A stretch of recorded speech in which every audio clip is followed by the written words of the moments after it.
We begin today's adventure at the manor home of Marquis Hyacinth Durashad. The evening is brisk, but the sky is clear with only a few clouds on the horizon reflecting the glow of the setting sun. It is a lovely sight, but one that those occupying the manor can hardly appreciate. Tonight is the night of the full moon, and the Marquis and his friends have learned that there is a high likelihood that they will soon come under attack. This information came well in time for defenses and barricades to be built, and for the Marquis to send for a pair of ballista which now stand sentinel before the front door. As the last rays of light begin to withdraw behind the hills, one figure can be seen walking the perimeter with purpose, now and then turning over a rock to ensure that the warding glyphs are intact. Gale, would you please describe your character? Tell us a little bit about them. So I am reprising my role as Charlotte de Corbel. She is a human wizard, also warlock. She is an abjuration specialist wizard, she's the one who's been putting all of these glyphs of warding around, and maybe a few other nasty surprises for whoever is trying to assault the estate where she's currently living. Yeah, and she has an adorable familiar in the form of Swoops, a bat who is currently, I've been keeping pace with her about 60 feet up, really looking forward to the night getting darker and darker so that he hides more and more. And in fact, as Swoops is flying around, Charlotte is able to hear the beat of much larger wings in the air as Meepo, the kobold, and his dragon Calcrix make their patrol around the perimeter of the manor house and its grounds. You hear Meepo ringing out a bell with the all clear signal that you came up with ahead of time. So for the time being, you know you're safe. What is Charlotte up to? You've just checked all of your runes. You know that everything is well, that anyone who decides to attack you this night is going to face some pretty nasty surprises. What do you do before you head back in to meet with everyone before this alleged attack may or may not happen? Well, I would think she's got a little bit of a clock going in her head, because every 40 minutes she's going to ritually cast Unseen Servant, and she's going to make 2 of them, one for the front gatehouse, one for the back gatehouse, whose job is to be an invisible, undetectable, scentless, noiseless watcher who, if at any point the guards on the outer perimeter get bypassed or attacked, there's big horns in the gatehouses that they will blow if any sort of attack is happening. So she's keeping in her head the schedule for refreshing each of the unseen servants.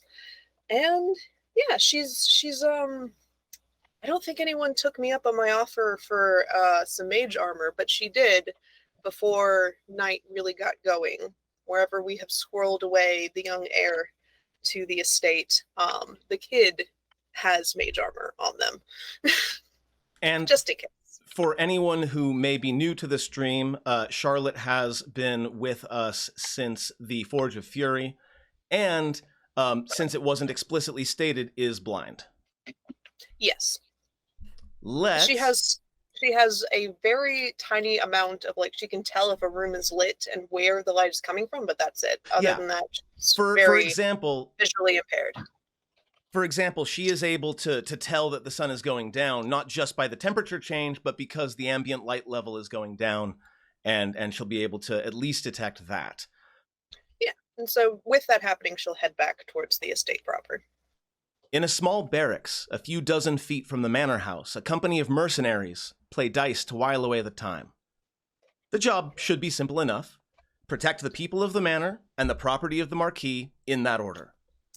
Though the nature of the threat is mostly unknown, each of the mercenaries was supplied with a silvered weapon. Rumor was a pack of orcish werewolves roamed the forest in this area, and it never hurt to be safe.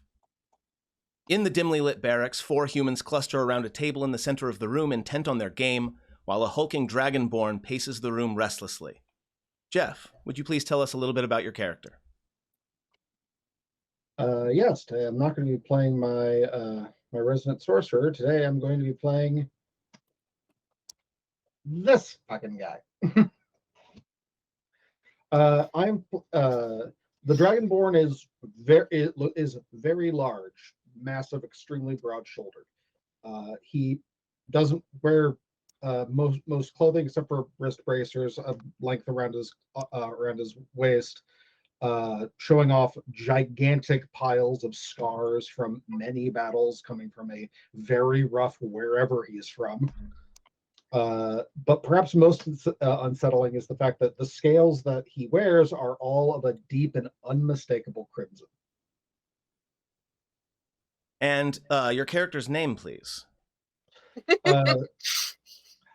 Funny you mentioned that. It's the name he is given is incomprehensible thing in Draconic, and no, he will not care to. He does not care to shorten it. As a result, other people have just been referring to him by a variety of nicknames. Fair enough. Is there a particular favorite fake name that is in vogue right now? Glenn. What was that? Glenn. That's what they put on the payroll. Yeah. What's on the payroll is a glyph in Dragonborn, but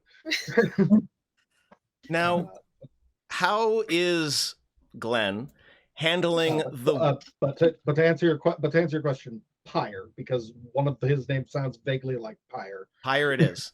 So, is first off Pyre going to be interested in passing the time with dice, or is he more focused on the task at hand? He's extremely focused on the task at hand to the point where he has eschewed the silver weapon. He's not interested. And he's aware the sun is going down, and though I don't think he's necessarily in charge of these mercenaries, the humans around the table have begun to sort of defer to you, possibly because you're a giant hulking dragonborn. And here's a pretty good factor. Is there anything you would like to do or prepare before it is your time to enter the house and begin planning with the rest of the party? He will have had an opportunity to cast a variety of things on himself, but at the moment, I don't think he has any of the spells I've prepared for him have durations that would be conducive to cast now. So he'll be no, he doesn't have anything to prep. He will instead grab a fairly well-sized and thick quarterstaff, a good quarter-inch thick than a normal human wields, and will stride inside. Regardless if he's actually in charge or not, he just assumes he's in the leadership party, and few people can really disagree with him. And what is his mindset as he exits the barracks and makes his way towards the main manor house? Oh, this is gonna be fun. Now, before we move on to the next thing, I'm going to do a quick camera check, which I should have done ahead of time. I have separate cameras for each player, and I need to be able to know which one is which. So I'll just cut this out of the YouTube part. Face one. One is Jeff. Face two is Gale. Face three is Jen. Loving that makeup. Face four must be M. One would hope. And GM face had better be me. Phenomenal. Okay, let's jump back into the game. That awkward moment when it's actually just a blank page. Okay, moving on. Within the manor, nearly all is still. No guests, whiling away the hours over fine brandy and pleasant conversation. No servants bustling through the hallways, attending to the needs of the house. Knowing that tonight would be the night of the full moon, the Marquis had sent the majority of the house's occupants to safety in Silvery Moon, including his infant child. Those few who remained did so by choice, willing to risk their lives to defend their home. In an upstairs drawing room, Hyacinth himself stands before a mirror, meeting his own determined glare. Em, would you please describe and tell us about your character? So Hyacinth is currently kind of just giving himself a pep talk in the mirror while putting on the sparkliest fucking eyeshadow that he can find. This was probably taken initially from his father's drag makeup situation, because he is fully decked out in fucking Dowager Countess outfit right now.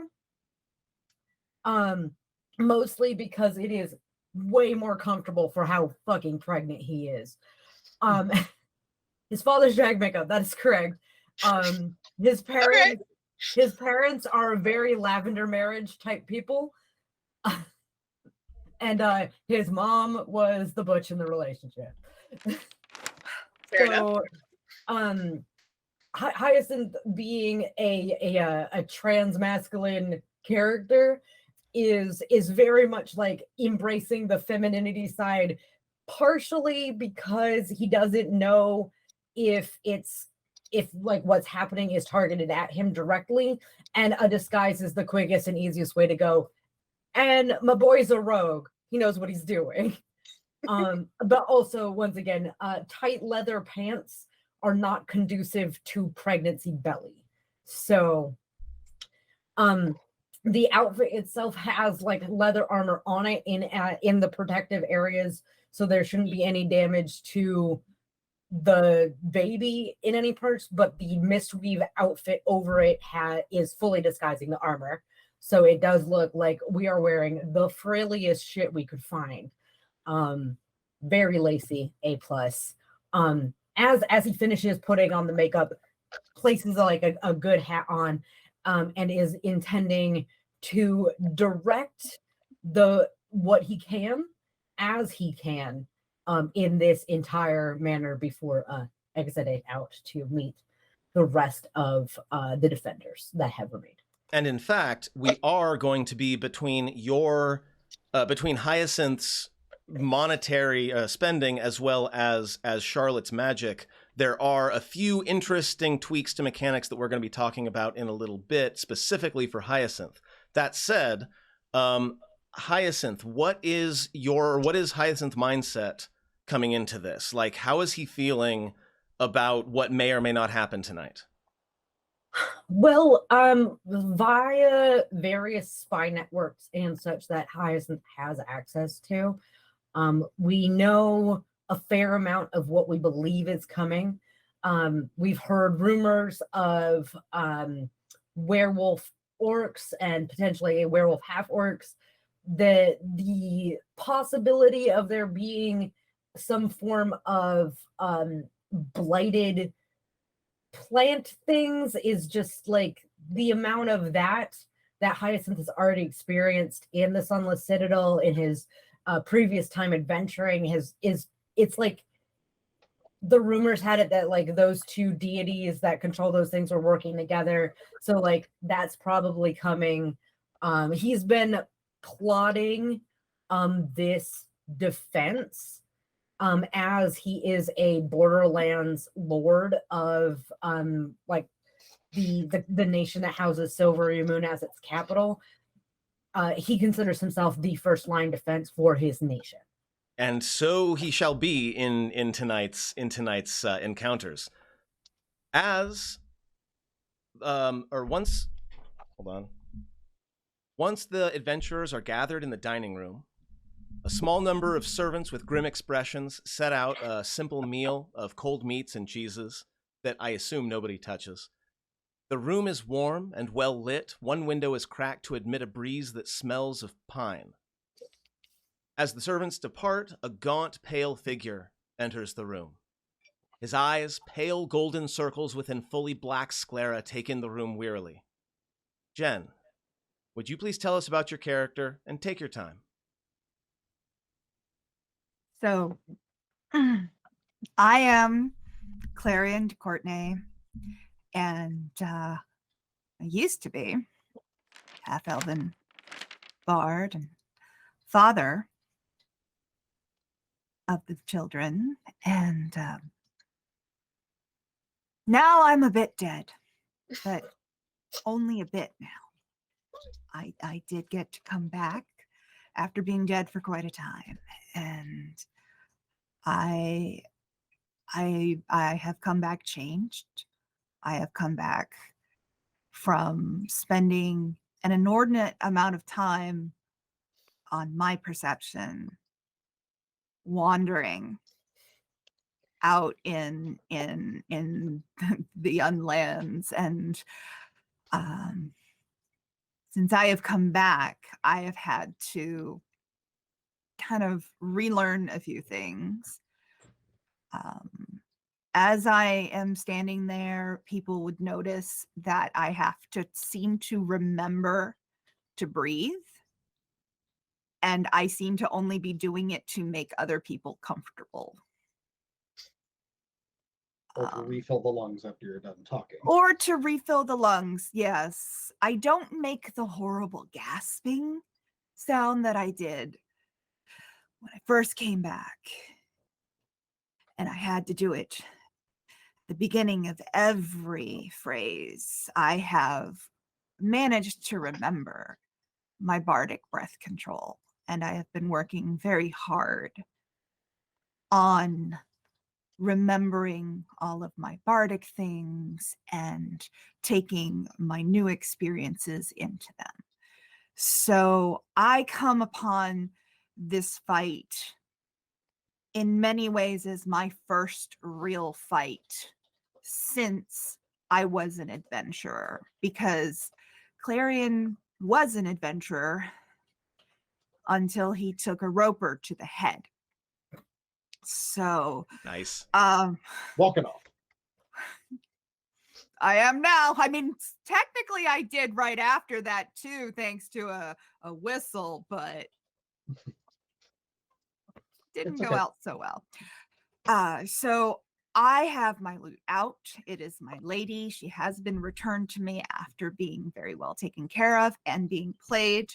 I am strumming and making sure that she is in tune. And that is my preparation. I am as prepared as I am going to be.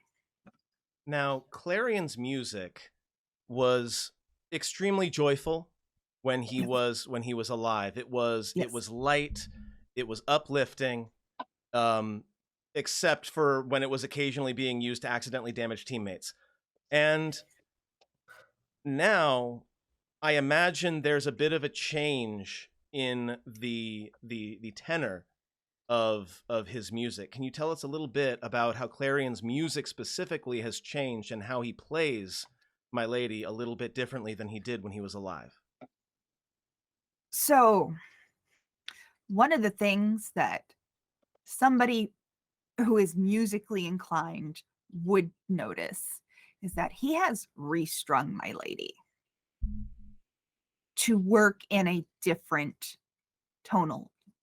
So before, he wasn't really a fan, unless it was for dramatic effect, of minor key, especially like D minor, the saddest of the. Now a lot of his music is written in D minor. It's not all dirges, but he's definitely become much more fond of discordant tones and things that like to go back and forth and can make your teeth set on edge sometimes.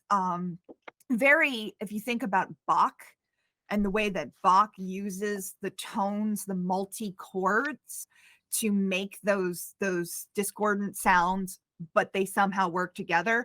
That's really what Clarion has shifted more to doing. He hasn't really played much of anything lately that has been happy, except for his son. I keep sliding off because my pants. So you're all together now in the dining room. There is a plate of food available for those that want to fortify themselves before the fight. Talk to me a little bit about your preparations, what you're going to do. Feel free to discuss with each other. Are you all sure that none of you want any mage armor? None of you want any. I have it to give. I have sufficient armor, but thank you. I like this choice of voice, Jeff. I like it a lot. We'll see if I can do it all night. I mean, what are they going to do? Kill me again? Yes. Are you wearing armor? Precisely that, actually. I'm wearing clothes. Is Clarion wearing armor?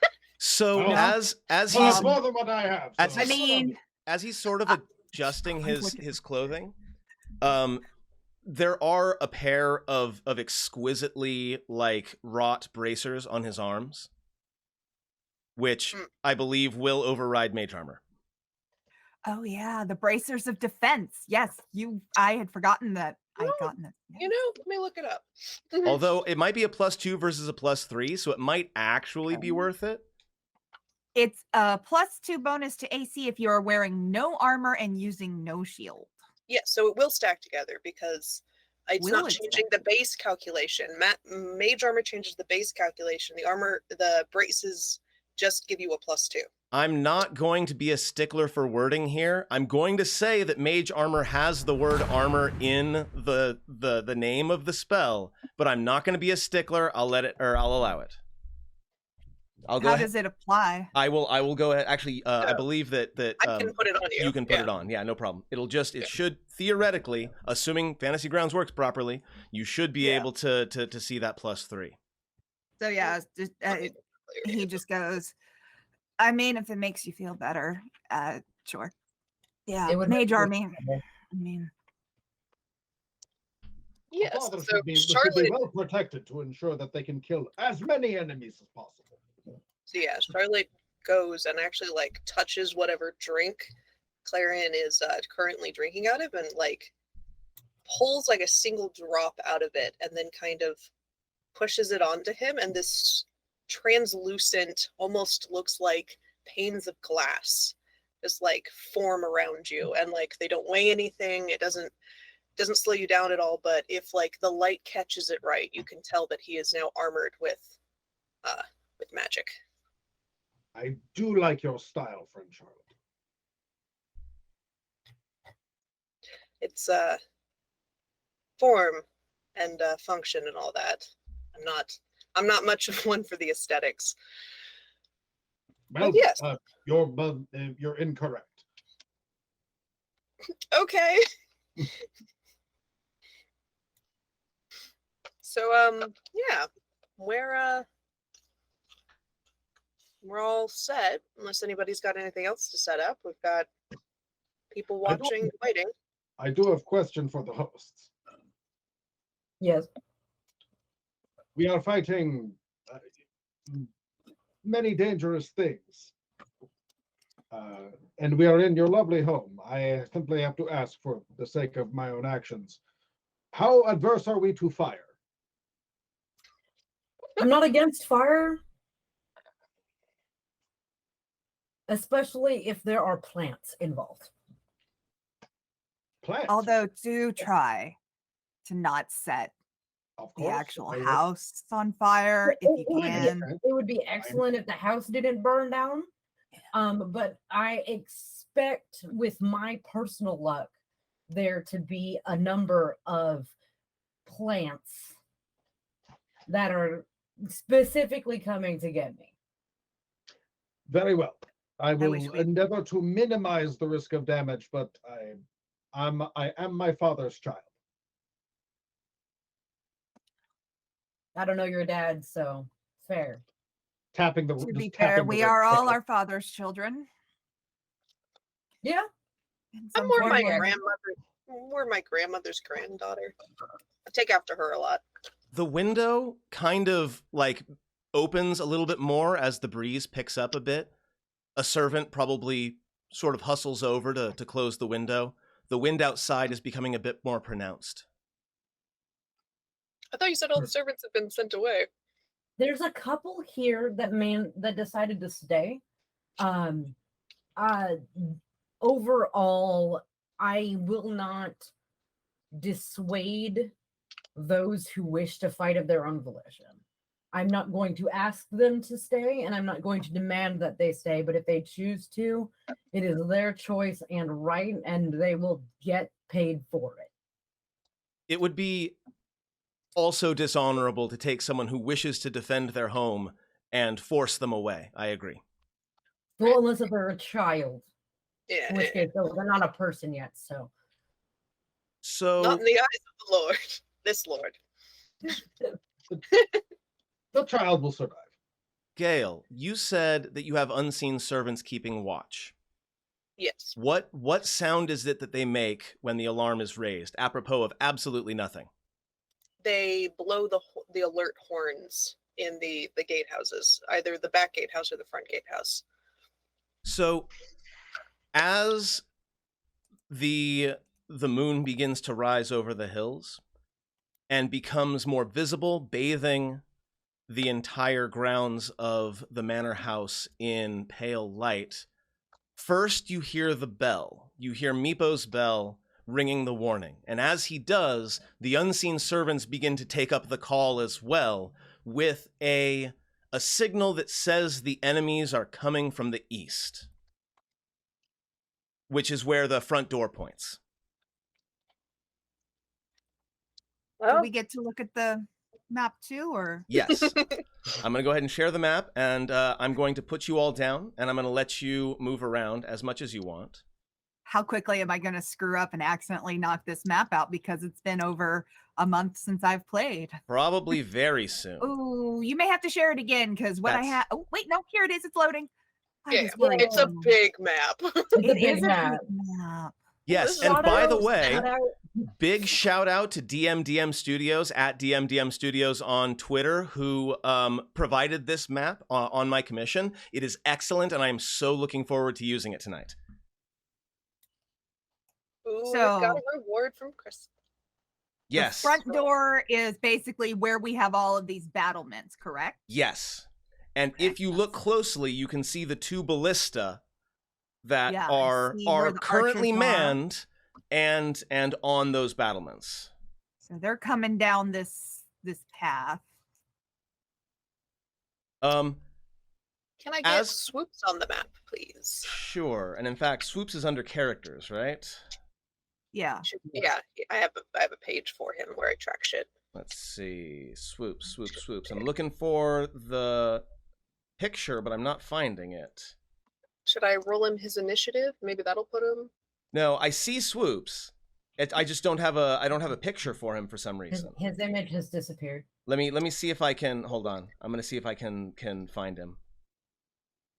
Gotta love technical difficulties. It's got the portrait and the token on the page that I'm looking at. Weird. Yeah, I see nothing. No, I still do need to Okay. track Always fun. Pyre map and make it Dragged his token into the No. nope, not working. Okay. work. It I can just think- be a little blue square. Yeah, it's fine. I'm gonna look for a bat token really quick. It's so weird that you can't see him, but Yeah, it is can't very see anything. strange. I mean, it's fantasy ground's going to fantasy ground. It's okay. I got this. I'm just gonna move things around a little bit. Is he on I'm the just- combat tracker? Not yet. No, I needed to give him a No. thing first. Okay, Alright. he's a spider bat for today, Woo! Spider and bat. he is now on the combat tracker, and I will pull him onto the map and make him small. Did I buy a pack of Valentine's Day candy for myself? Yes, I did. Did I think about the fact that it was going to come in tiny packs? No, I didn't. No. It's little gummies that are entirely free of so many things. It's So just for general reference, Swoops is at least 60 feet off the ground. Okay. Excellent. So, couple of things before we get going. First off, this battlefield in general is under dim light. Full moon is explicitly dim light under the rules. That said, there are, again, thanks to Charlotte, a number of continual flames that are burning all around the perimeter. So if you are within 20 feet of the manor house or any of the walls or fortifications, it is considered to be bright light. And for now, everything outside of that is dim light. So I'm not going to be super worried about measurement, but yeah, so long as you're within 4 squares of any of the walls, you are in bright light. The how only does dark place- vision work between dim and bright? I forgot. You still You're have still- perfect vision out to 60 feet, which I believe is Clarion's dark vision. Yeah, it's it just- is Clarion's dark vision. Right? Yeah. Past the dim, you see in black and white. Yes. I Or see wait, it. no, everything's dim. Right. So you can see what muted colors there are on a full moon night. As the warning bells clang, you take your positions near the front of the manor house. You see movement in the forest to the east, though it's impossible to make out exactly what is out there. You hear great snaps reverberating through the air as though massive branches are being stepped on.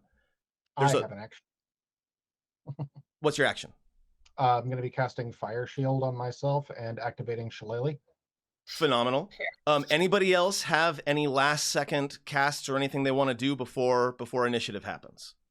I would like to cast Bardic Inspiration, please. So you begin your song, which fills the entire area like a bard is wont to do.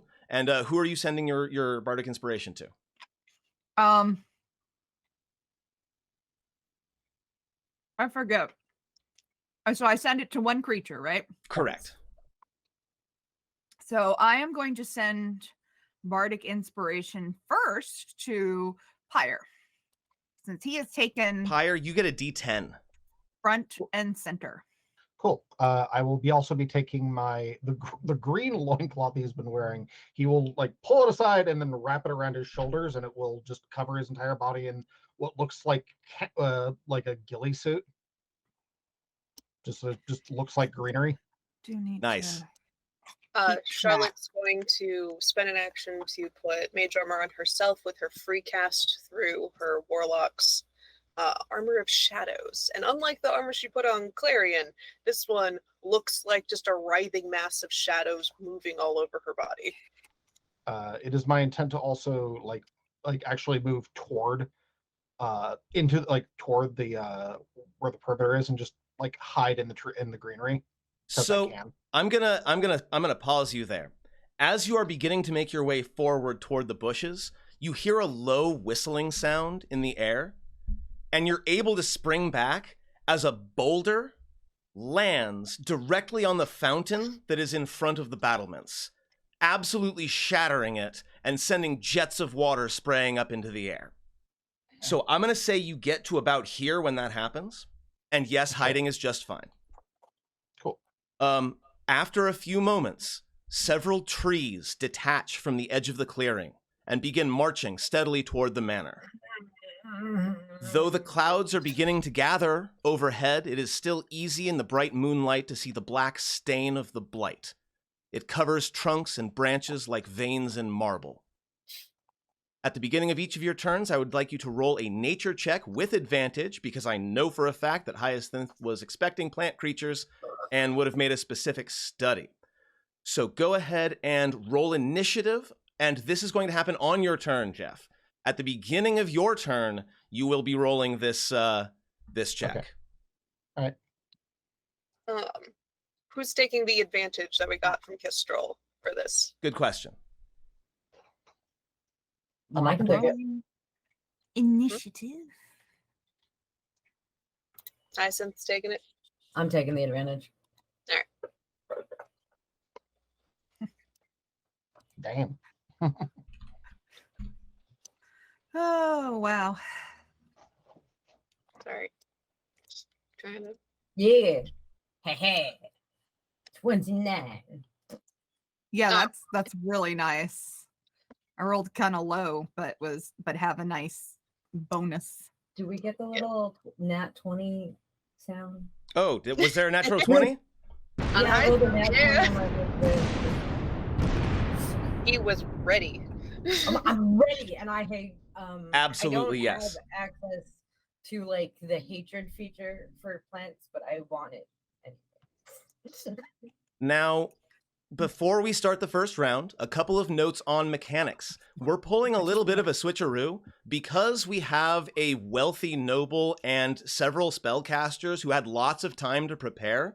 We're doing something a little bit weird. This is Hyacinth's home, and I am giving him two major advantages. First, like some boss enemies get, Hyacinth will have a lair action on turn 20. I think you're aware of what those actions can be. Yeah, I have a note. And you will also gain one legendary action, which you can take as a reaction to the end of an enemy's turn. And those legendary actions represent all of those glyphs of warding that Charlotte has been scattering about. You have two options, the blasting option and the fairy fire option. Yeah. So with that in mind, we are at the top of the stack, unsurprisingly.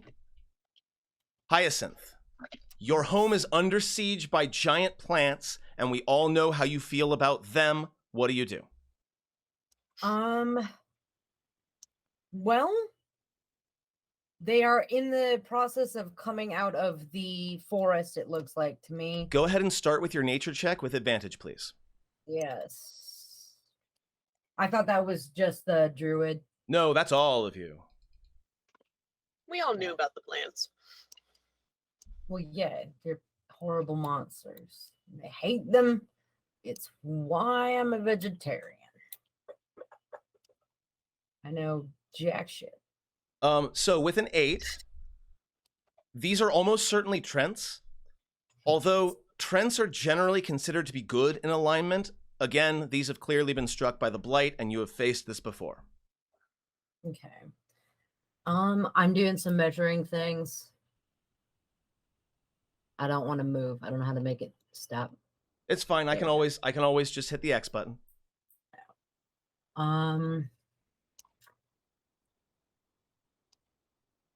At long range, I have disadvantage at long range with the Yes. crossbow.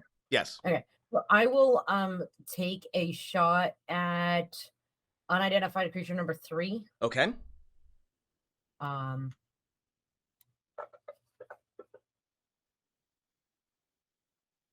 With disadvantage, you missed. That was like a 19 on the other one, which is too bad. Yeah, it was. So the first shot rings out, sort of answering the boulder that landed on the fountain, and much to the same effect. Not really a whole lot of actual damage, unless you happen to really like fountains. Yeah. I figure that it is a hand crossbow. It is a small crossbow that just like shoots off, and less in the trying to do damage, and more of a I see you, I know you're coming warning shot. Yep, makes sense to me. That's what I have. All right, up next, it is Meepo. Now, Meepo and Calcrix have been patrolling sort of on the back side of the manor house, just in case an attack came from that way. But now that the enemy is visible, they wheel around. And Calcrix, let's start with a bit of distance here. Calcrix is going to take the dash action. Calcrix and Meepo immediately dive into combat. No hesitation, no fear. Calcrix immediately sprints through the air towards this unidentified creature, and as it does, Meepo stands up on her back with the sword's shatter spike carried in both of his clawed hands, which begins to glow with radiant light as he's going to go ahead and take a swing at this creature. Fuck him up.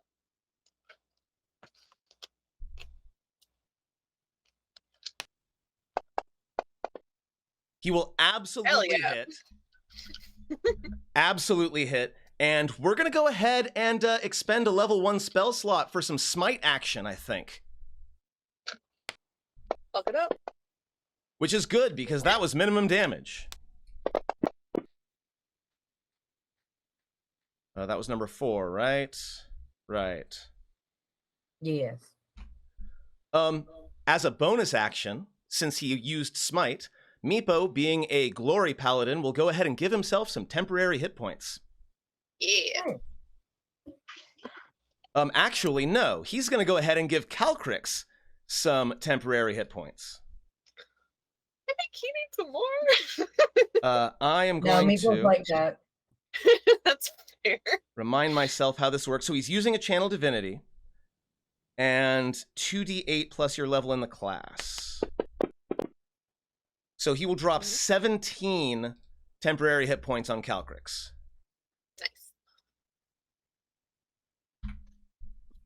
Nice.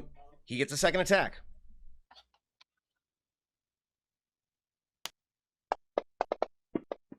Another 19. So close to that crit, but not quite there.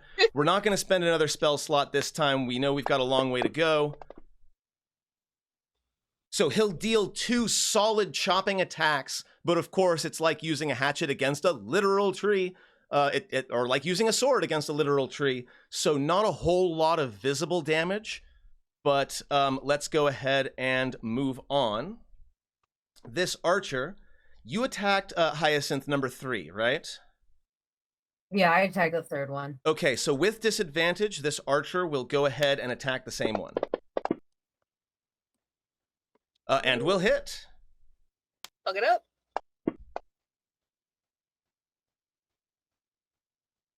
Not bad. This is... Okay, so we are up to unidentified creature number 2, who has a speed of 30 feet. So we're going to go 5, 10, 15, 20, 25, 30. And it's going to use the dash action, quote unquote. It's more of a lumber action. Ha, lumber, get it? Ha ha ha ha. 5, 10, 15, 20, 25, 30. It's just going to kind of stomp forward, like, Trudge. yeah, like one massive, slow, trudging step at a time. How tall are these dudes? Oh, Yeah, how wait, big are they? I went too They're far. what? One Huge? sec. They are huge sized, yes. Yeah, they are huge sized. I'm gonna say we're probably talking something between 20 and 30 feet tall. Okay. Yeah, pretty big things. Clarion, go ahead and start with a nature check with advantage, please. Nature check with advantage. Hold on. I had mine sitting on another spot. So, bloop. Absolutely spectacular. I get a 20. What do your dead eyes see? I see. Sadness. I see Okay. a lot of plants. So, Trents are particularly dangerous to structures, and they can tear down buildings very easily. Yeah. At 15, you gain. Trents have the ability to animate trees to fight for them, and you're pretty sure the trees will revert if the Trent that animated them dies. And finally, with that 20, you are able to distinguish between the Trents and the animated trees. So with that, I'm going to go ahead and identify these creatures for you so that you can tell what is what. Awesome. Now, your turn, please. Oh, also, you know that the animated trees are much dumber than treants. They are automatons, essentially zombies made out of tree. So they will be particularly big and bulky and strong, but not particularly resilient against mental attacks. Yes. All right. So first I'm going to do my bonus action. I am going to Mantle of Inspiration, otherwise known as Glam Band Jam. And I am going to play, imagine Jack Black being Jack Black. That's what I'm going to do on a lute.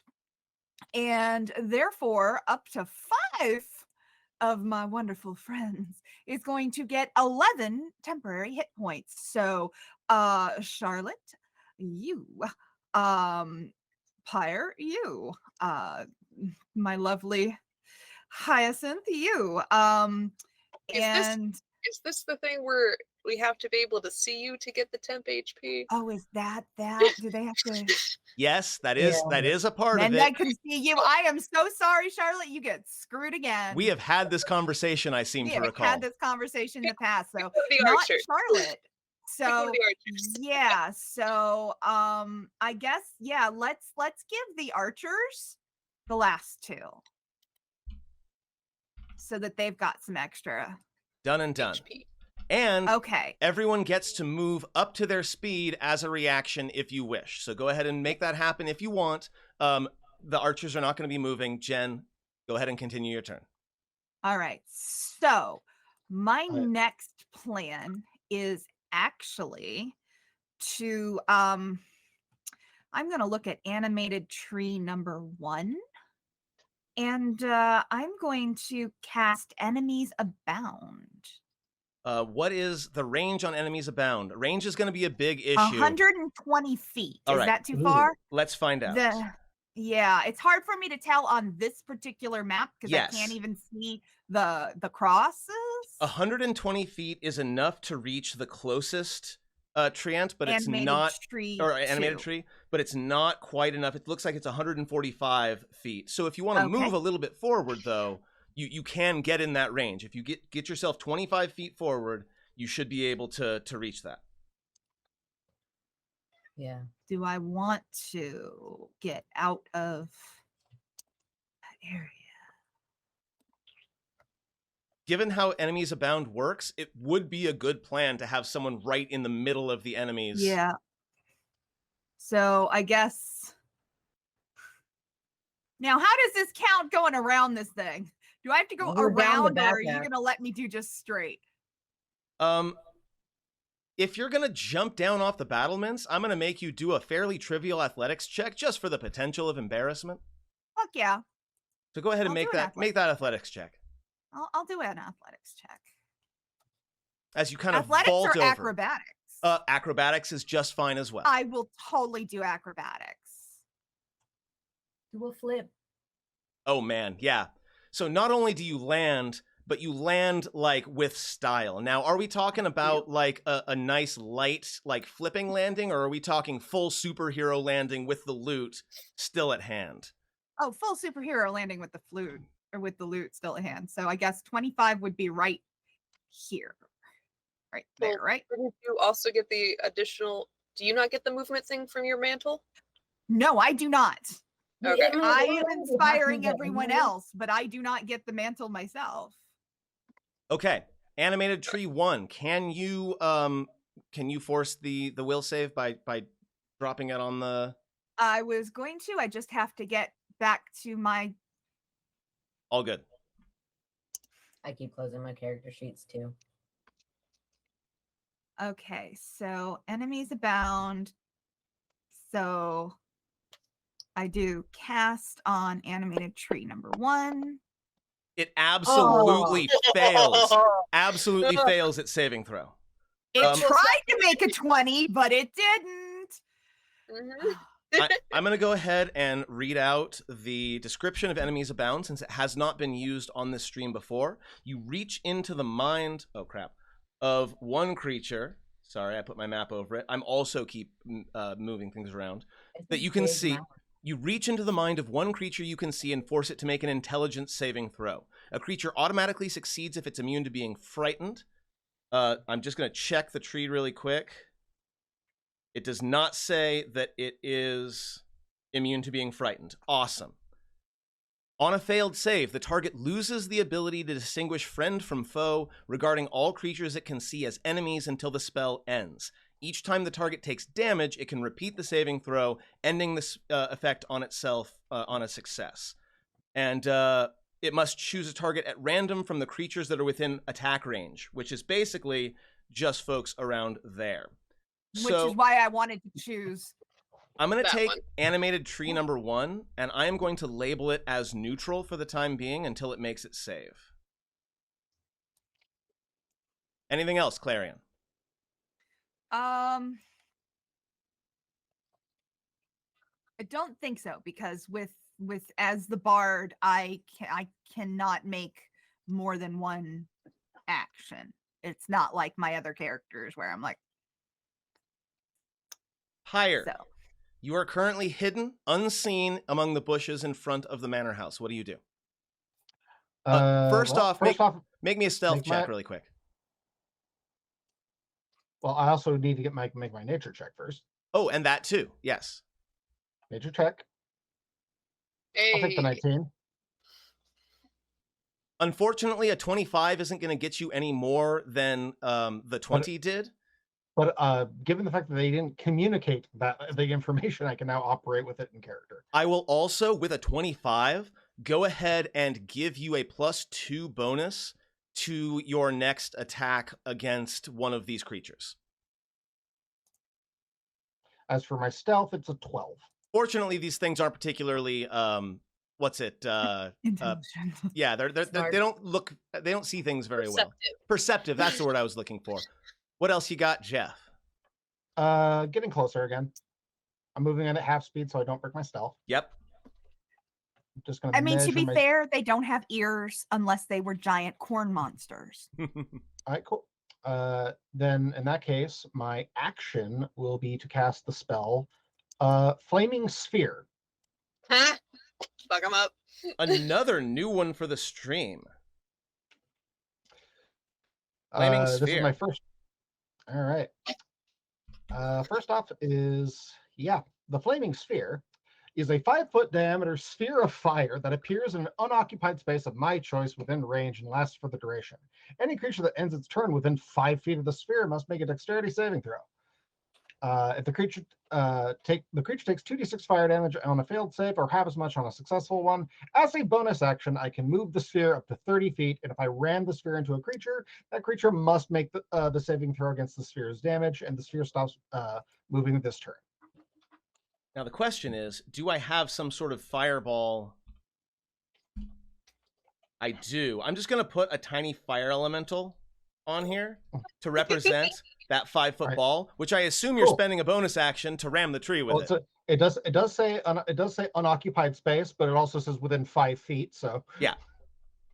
Well, are you going to bonus action to move the sphere or no? Can you ram it the turn it comes out? I can if I spend the bonus action to ram it. Are you going to? I've cast a spell, so I have presumably lost my stealth. Yes. Cool. I'm going to use my bonus action to stealth, but rely on the fact that the animated tree probably doesn't want to get too close to the burning ball of fire. Fair enough. And I'm going to use and since I am wearing the mantle of nature, it allows me the ability to make a stealth check even while being observed. And in fact, since you're in dim light, you definitely have that obscurement, so no problem. You're able to cast that spell. The animated tree kind of swings its head very slowly over to look where you are, but by the time it looks at the space where you're standing, you're already gone. Yep. And the sphere remains because it's now just a bonus action to direct. Yep, it is concentration for you up to a minute. Mm-hmm. You all set? I'm ready. Yeah, I'm set. The veteran is going to stay. The two veterans behind the barricades are specifically and intentionally there to protect Hyacinth, so they are not going to move until there is something that is close enough to threaten him directly. Swoops. Swoops is going to. What was his speed again? He, I believe, flies 60. So he's 60 feet up, and he is going to get.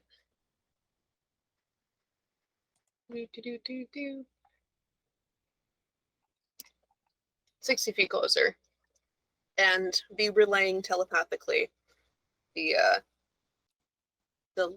locations of the closest 3 to Charlotte. And that is Swoop's turn.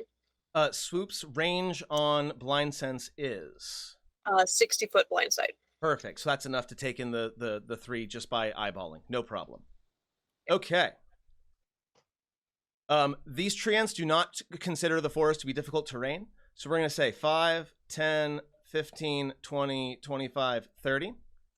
And with disadvantage, the Trent is going to throw a rock in the general vicinity of all of you.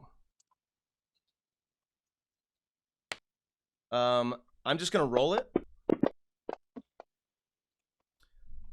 So this rock sort of whistles through the air directly over everyone, lands on the north side of the barricade, like kind of behind archer number 2, rolls for a bit, and comes to a stop without hurting anything or anyone.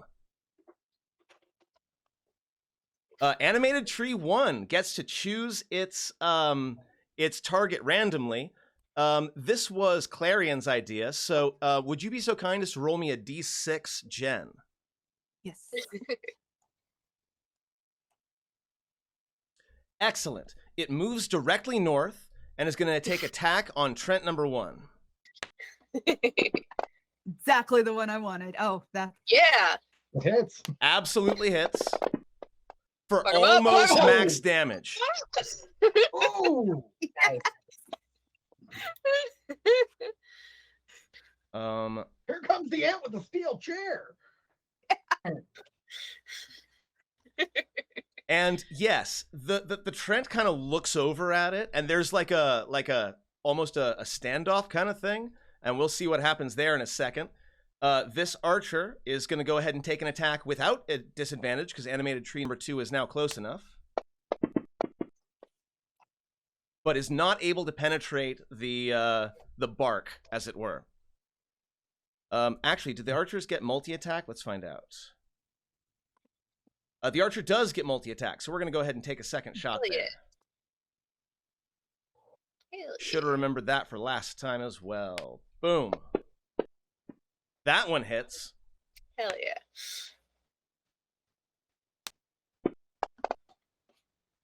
For 10 points of damage. Animated tree number 5. So this is going to be fun. 5, 10, 15, 20, 25, 30, 35. It's going to dash. 40. It's going to take an attack of opportunity from animated tree 1. Because animated tree 1 explicitly sees everything as an enemy. So it's going to take its reaction. And it's going to go ahead and attack animated tree 5. MVP, animated tree 5. 40, Animated tree 1. 45, 50, 55, 60. Okay, animated tree 5 is able to move forward, kind of shrugging off the glancing blow from its erstwhile enemy. Veteran number 2 is maintaining position. The giant ballista. Now, what are Hyacinth's orders for the ballista? You don't get to target them specifically, but I will give you a moment to give a verbal order that they will carry out as best they can. So Hyacinth is currently I am arbitrarily saying that my lair is within 100 feet of me. So anything beyond that is not within the lair effect. I figured that the ballistae have that same like range of 100 feet. Like I know that they have further, but like they're gonna target the closest thing within 100 feet first. 1 second, just making If sure that that makes sense. the layer action gets to where it's supposed to be in initiative. There we go. The ballista's range is 120/480 feet. Yeah. So they'll attack. But, like the they're gonna closest. target whatever's closest first. Whatever's closest first. Awesome. Perfect. Ballista number 1 will then attack animated tree number 2.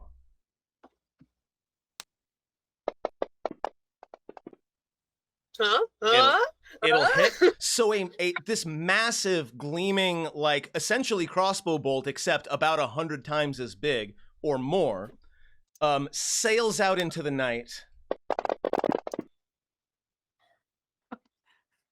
and chunks directly into the center of this tree's chest, and it staggers back. You do note that it does seem to be resisting the damage partially. It being, now you can tell, resistant to both bludgeoning and piercing damage. Now that you've seen it take both bludgeoning and piercing damage. Charlotte. Bring out the axe tips. All right, Charlotte is gonna. I think I see. Is that a gap in the wall right there that she could squeeze through? Absolutely, yeah. Yeah. Cool. So then she'll move about to there. And as she's walking out, she has the shadow armor up. Her arcane ward is in place. She's going to call out very fucking loudly in primordial at these treants.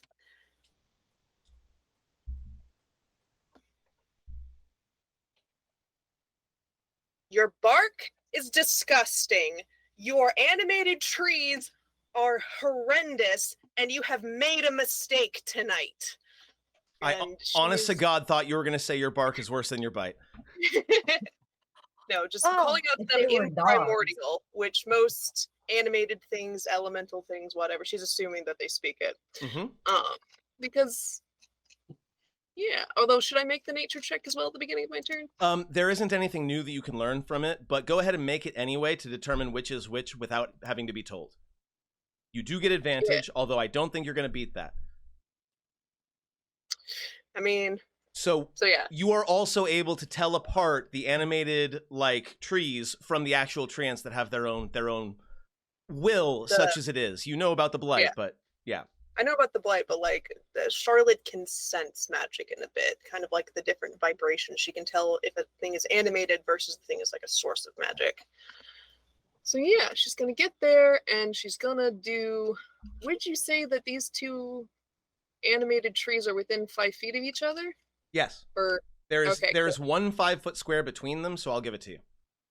she is going to. Oh, I don't know if the second one was within the proper distance from me. Distance here is hard. Don't move me. I'm just measuring. If I can grab the right thing.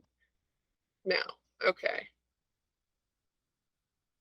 Only the first one. Okay, she's gonna acid splash it. Yes. Oh, Nice. that was the natural 20. Nice. And this is actually, this should be a spell that I don't know why it didn't do. No, that's double what roll it again. That was the save. Oh, was that the save? Oh, the acid. save that the Oh, okay. That's right. It's a Acid. save spell. I mistook it. Acid splash isn't an attack roll. Acid splash is a save. So that 20 was actually the Trent absolutely not even noticing your acid splash. Yeah, so this 2 damage, that 2 damage shouldn't be there. Gotcha. That was animated tree 2, yeah? We're deadbeat. And yeah, she'll stick there. She's being very obvious. She's not hiding at all. She's shouted loudly. Okay, animated tree 2. You shouted loudly. That is enough. It's gonna kind of step over the fire. You notice that it doesn't seem, it's not gonna end its turn next to the fire. Well, I can direct where the sphere is. It's going to be at like its chest height. I have no reason to put it at ground floor. And isn't the thing if it starts its turn next to it? Yep. Yeah, not end. It starts its turn. Oh, I must have. Well, let me double check. Yeah. It says ends its turn. Oh, okay. So it will go around 5, 10, 15, 20, 25, 30. I would contend that it absolutely put its space into the sphere. Yeah, it had to move around. The sphere occupies a 5-foot wide space. Yes, I mean it'll sort of go around it. It's also going to take again its dash action. It'll get up to here, and it'll have to end its turn there. Flaming cube. Ballista number 2. Its instructions are to attack whoever is closest. So we're going to go ahead and attack animated tree number 2. Come on. Fuck yeah. Fuck it up. Fuck it up. Hits for 21 damage. That is the second giant ballista bolt sticking out of the center of this tree's trunk. Wong. Animated tree number 3 is going to go ahead and make an attack on Calcrix. It will hit. Yep. She's a dragon. She can take it. Those temporary hit points look pretty good as of right now. Animated tree 4 will do the same. So they are kind of swiping at Meepo, but as they're sort of flying through the air, because they're not actually sitting still, right? That's a conceit of the game. Calcrix is able to kind of roll into the attack so that she is between Meepo and the animated tree. It will absolutely fail to hit. Yeah. Treant number 3, 5, 10, 15, 20, 25, 30. It is going to take an attack. Hold on, I'm just going to check how far its rock range is. 60, so not nearly close enough, but it is within long range. It is going to it's going to throw a boulder at one of the ballista. Where are the ballista? The ballista are directly to the north and south of you. There isn't an icon for them, but they are drawn into the map. Oh, okay. Cool. Okay. I had to zoom Right around. I have the map so far zoomed out because it's huge, and I need to be able to know where things are, because if I keep it at the normal thing, there's nothing there. Now, because this is a structure, this is going to deal double damage. I'm just going to go ahead and roll the damage twice.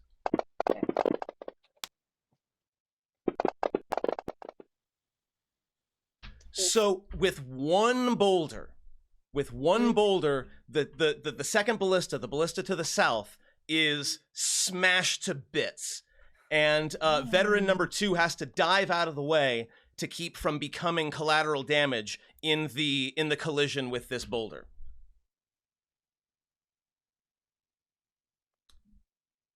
We are back to the top of the stack. A couple of things. First off, I missed your legendary or your lair action. So go ahead and choose a lair action now. Nothing was within 100 feet of me, okay. so Got it. at that time. And also recall that at the end of an enemy's turn, you do have one legendary action that you can use per round. But for now, I do know that. it is your turn. I am going to cry about a lot of things in my head. I am going to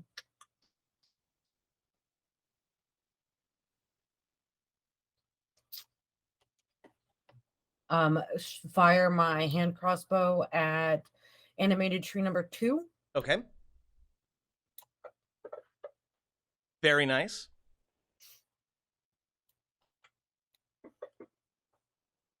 Which does, I believe, I think after all of that, like 3 damage.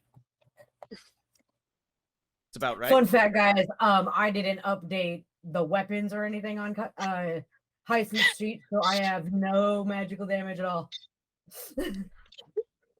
Meepo is going to go ahead. All that preparation. Meepo is going to cast Shield of Faith on Calcrix. All right.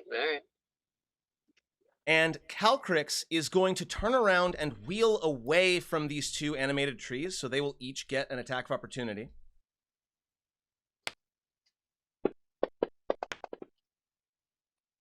Oof. One of them hits, one of them does not. Okay, all right. So Calcrix sort of winds her way down around to this side, away from the trance, takes a deep breath. Yeah. and shards of ice and snow in a whirling cone will just explode out of her mouth and take all 3 of these creatures. We're going to do some dexterity saves, I think. No, I'm sorry, it's a constitution save.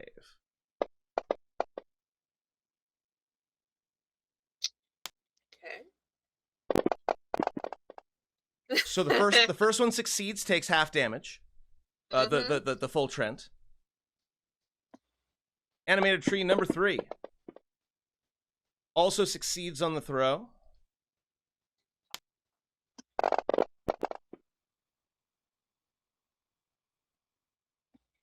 And animated tree number 4 gets a natural 20.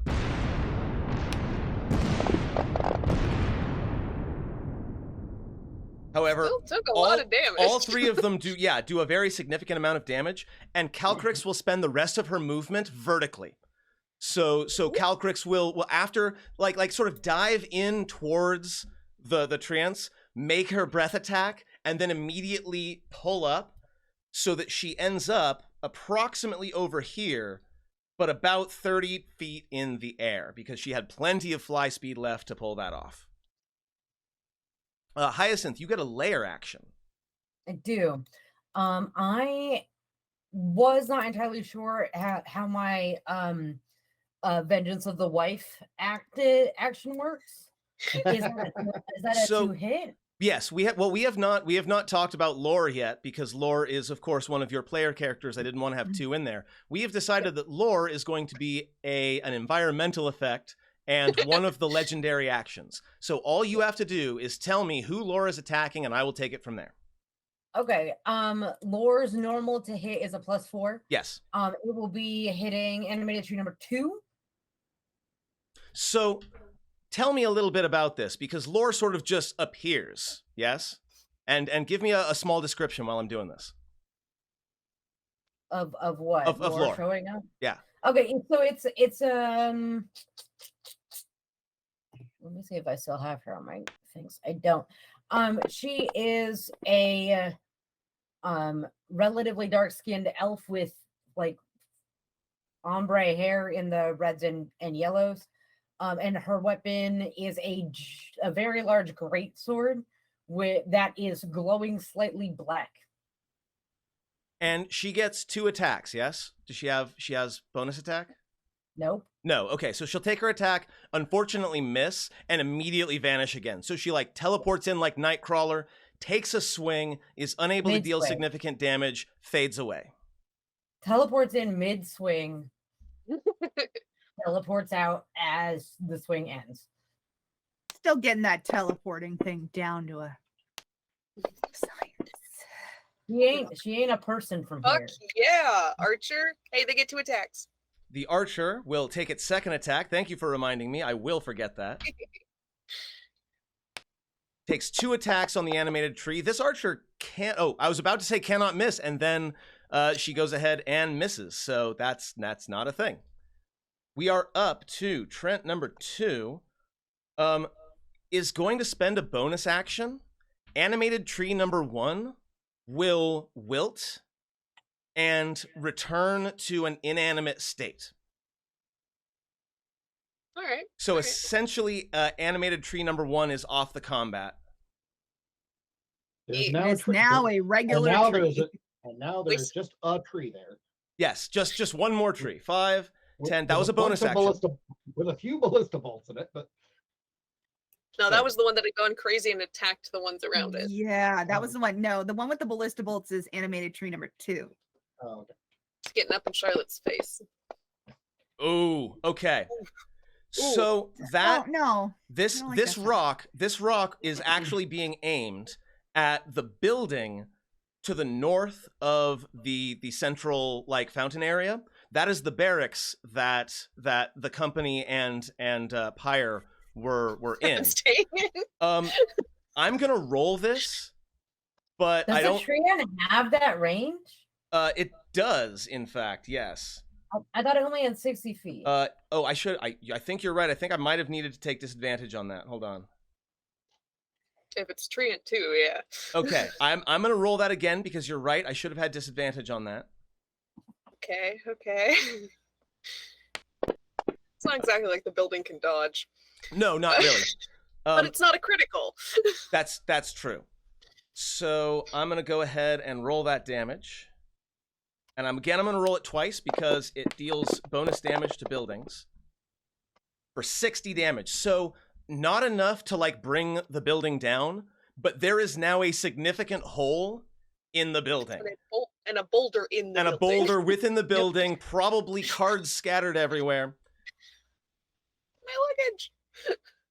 And we are back to Clarion. You are still maintaining concentration, or you were maintaining concentration, but you no longer need to. Oh, I no longer have concentration. At on. the end of Oh, I Treant can mark 2's that off. turn. Yeah. At the end of Bonus. Treant 2's turn, Okay. I'm going to Let me activate change what I a plan to do. spell rune Yep. on animated tree number 2 as a reaction to the tremors from the boulder. Yep. Which is going to fairy fire animated tree number 2. Fairy Fire is a 20-foot radius. I believe it will also catch animated tree 5. Gale, you have Fairy Fire in your. I don't Wait, no, animated I tree don't 2 think is it over will. here. Animated tree I'm sorry, 5 I meant is- 5. I meant 5. Yeah, Yes. I can roll it on it. And yes, Fairy Fire. Yeah. So roll the. No, I don't think it will. It's been very fired. 20 foot cube would hit the What? would hit the flaming sphere. Oh, Yeah, but it's sorry. not a creature. It's animated Well, tree. yeah, that but you I were mean hitting. like Got like it. that's the radius. Gotcha. It failed, and I put the effect on it. It is Perfect. now fairy fired. It is glowing. Charlotte's fairy fire is kind of like most of her wards and her gems. It's that very like turquoise, like bright turquoise. Fun fact: not only is the treant lit up, but every object in that 20-foot cube also is, which is going to include a big patch of grass and rocks and such. Yep, Mm. and some trees. So as Clarion is beginning to do his thing, this tree erupts into sapphire light. Clarion, what are you up to? Turquoise. Or turquoise, not sapphire. For Jen, that creature will have advantage if you decide to Hit. attack it. Yes, I did remember that. Yep. And so first things first, I am going to take my bonus action. So I am going to Bardic Inspire Charlotte. Hey, thank you. Because that's just sound, not see me, right? That is Charlotte and Pyre that now have the D10 inspiration. I'm keeping track because this is such a complicated fight that I've got to keep track on what spells I'm doing concentration wise and all sorts of stuff. Yep. Look at me, I have notes. This is me. What do you got? Melee character. All right. So since I am no longer under concentration, I am changing what I was going to do. So hold on. And it's number 2 that's fairy fired? Correct. Okay. I gotta. Oh yeah, no, I don't even have to move. Fairy fire Phantasmal Killer. Fairy fire makes it all makes it just easier to hit, but actual fire doesn't help. Phantasmal Killer. And I think, is it worth it for me to expend or just So tell me a little bit what this looks like before you make your decision, because this is a high power spell that is extraordinarily scary. So tell me, what does Clarion do? He's walking towards this giant hulking glowing tree. What does he do to cast the spell? What does it look like? What does it sound like? Well, I mean, I'm playing my lute. I start playing a fast but strangely like flickery tune that starts sounding almost like crackling fire, which starts getting louder and louder like a roar. Because in this spell, Clarion taps into the nightmares of the creature I can see within range, and I create an illusory manifestation of its deepest fears, which I imagine is burning because it's a freaking tree. I agree. So, target must make a wisdom saving throw. On a failed save, the target becomes frightened for the duration. At the end of each of the target's turns before the spell ends, the target must succeed on a wisdom saving throw or take 4d10 psychic damage. So go ahead and force that save. What we are seeing from the animated tree's perspective is as Clarion moves forward and the sound of his music begins to fill the air, this fiery aura surrounds him and grows until there is this massive flaming humanoid figure that only this animated tree can see, beginning to step toward him, actually looking down at it. No, It's good. It failed. Good. Oh, good. It failed. I was about to say I saw a 1 and I went, ooh. It scares me when it does the saving throw. I am putting the frightened effect on it. Yep. And then at the end of its turn, it's going to take some damage. Don't let me forget, I probably will. Mm-hmm. I think that's good for you, Clarion? Yes, I did my bonus action. I didn't actually walk much. I did walk a little. We'll say I walked a little. Sure. Just for dramatic effect. But aside from that, no, that's it. That's my action. That's my bonus action. That's my walk-in. I am badass. What can I say? Pyre, it's your turn. Okay. I'm gonna move a little bit, just while still all stealth-like, so I don't break my stealth. And then I'm going to crash and then I'm going to try and crash my my little flame sphere with my bonus action into animated tree number 5 because it's within range. Totally. Like, just ram it straight into the center if it lets me. So it needs to make a dex save. It needs to make a dex save. Can you force that, or should I do it? I can.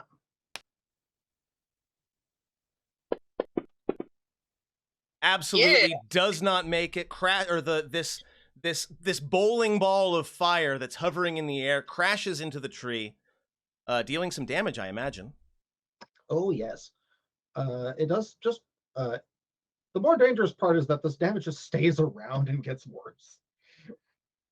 It's on fire And in now. fact, to the surprise of probably nobody, it's found to be vulnerable to this fire damage and takes double. Yep. Is that it for Pyre? You're still still hidden, have- by the way. Moving the ball does not break your stealth. Excuse me. I'm actually for my main action. I'm going to take the dash action and move half my speed again. Okay, where are you headed? Perfect. Yep, just trying not to break stealth, but also trying to like be in position to ward them once they get close enough. Because I have a plan. I have a cunning plan. Swoops. Swoops is going to get a little closer. And he is going to take the dodge action while still relaying telepathically. He's 60 feet up. Just the make out of the ones around it. Sounds good to me. Grant number 1, 5, 10, 15, 20, 25, 30. It sort of comes up behind animated tree number 3. And it's going to go ahead and target Archer 1 and that battlement with a rock. It is still out of 60-foot range, so it will take disadvantage on this attack. Which doesn't matter, it will hit.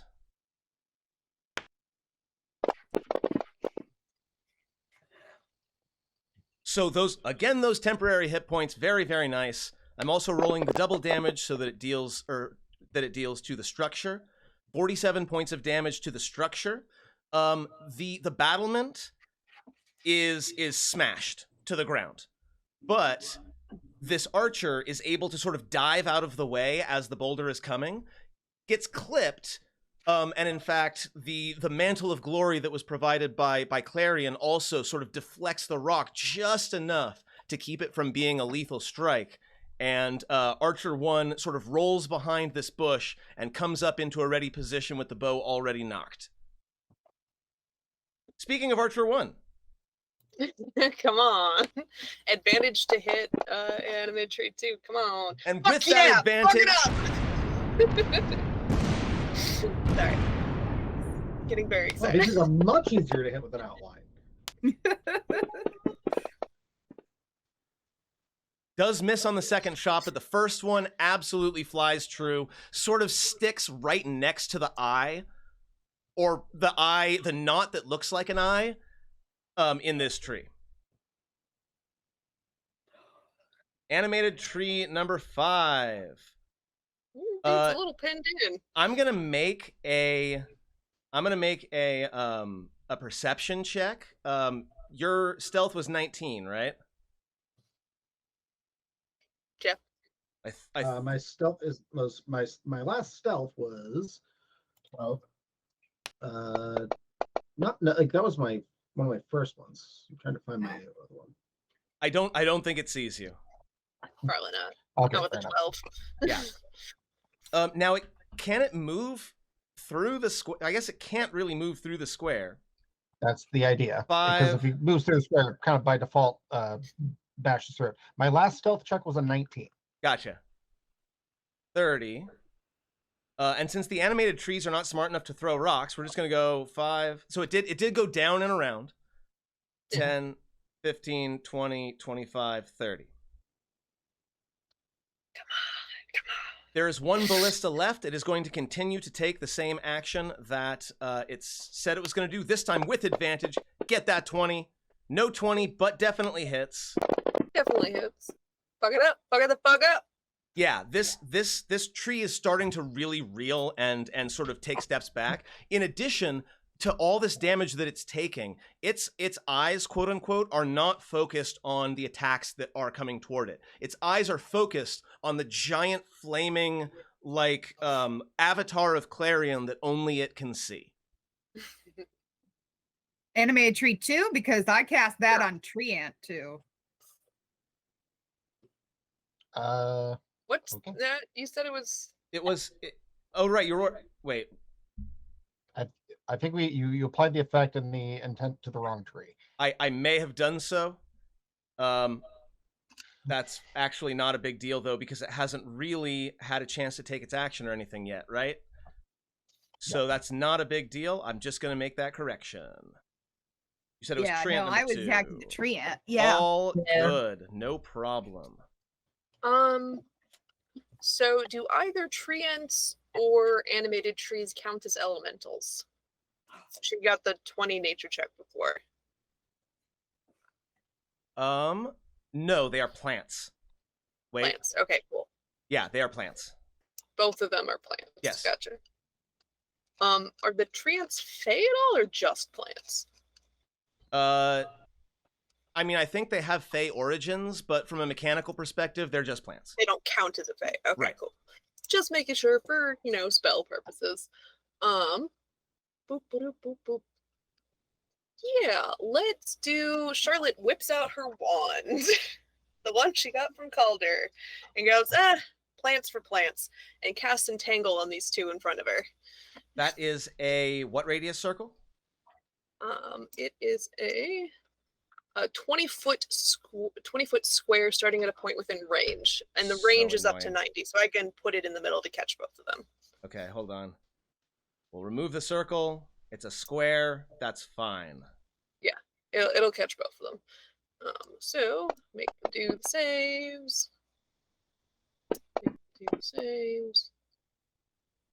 Hey, unfailed. Let me see if they.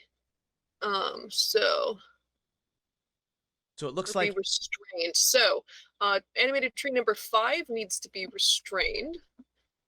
can do.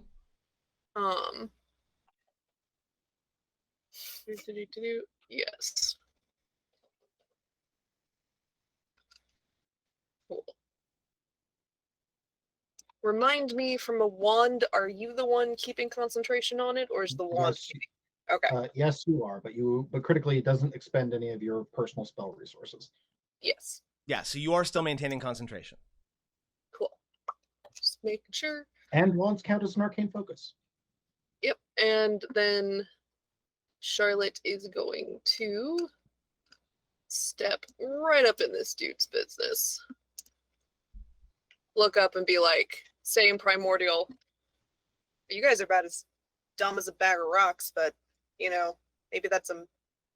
No, you're as dumb as rocks, even though you're moving. Nice. And that is her turn. Now, as we've been going through this combat so far, the animated trees have not had a chance to really do anything yet. But I want to draw your attention to the fact that they are plodding steadily forward. You're throwing the kitchen sink at them, but they just keep coming and coming.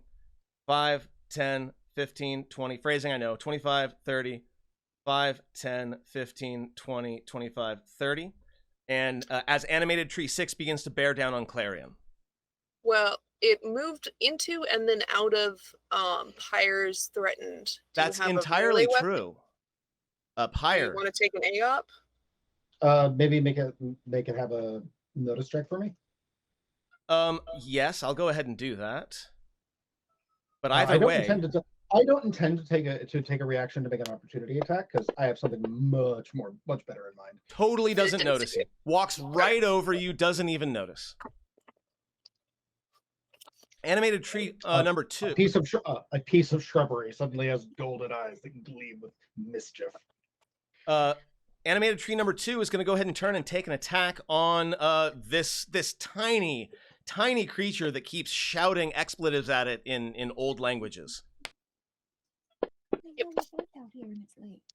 And it will crit. Yeah,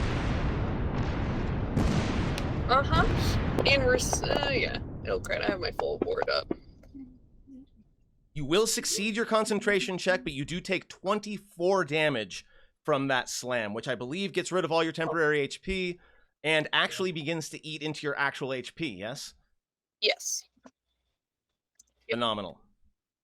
I took 7 total wounds. I'm gonna sort of estimate distances so that it doesn't take too long. Mm-hmm. But either way, they're moving forward. Treant number 3, 5, 10, 15, 20, 25, 30. You'll notice that that the actual treants are kind of keeping their distance and hurling rocks rather than engaging directly. And it's going to go ahead and throw a rock at who's closest? Clarion. We're going to go ahead and throw a rock at Clarion. Are we within 60 feet? I don't think we are. No. Just barely outside of 60 feet. Holy crap. So you luck out, and I will take disadvantage on this attack. Okay. What treant is this? This is number 3. It will still hit. And deal 35 points of damage to the reborn Clarion. You're able, as you're playing, to sort of turn to the side so that you aren't immediately crushed into paste. But this is pain that you haven't felt since the roper. Yeah, not good. Thanks. We are back to the top of the Appreciate it. stack. Hyacinth, it's your turn. Okay. As a bonus action, I'm going to shout at Clarion to move. In a get to safety situation. And I am going to roll my superiority dice and give Clarion 6 temporary hit points. I will go ahead and apply those. That's nice. Yes, I can't do much else. I only got one of those.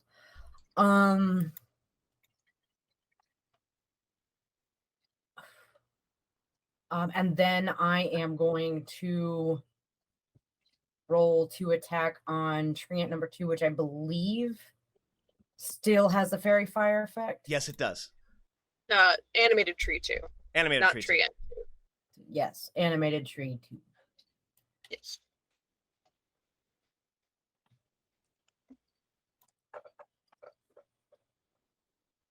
Not quite good Oof. enough. Okay, I can't get sneak attack anyways. It's not within 30 feet of me. You do have an ally within 5 feet of it, though. Still with a crossbow, you have to do it within 30 feet. Ah, okay. So, and that's my turn. All right.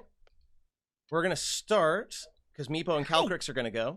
We're going to start by attempting to recharge. Unfortunately, it will not recharge its breath weapon. However, Calcrix is going to land right next to treant number 3. Okay. I guess that's how it's gonna be.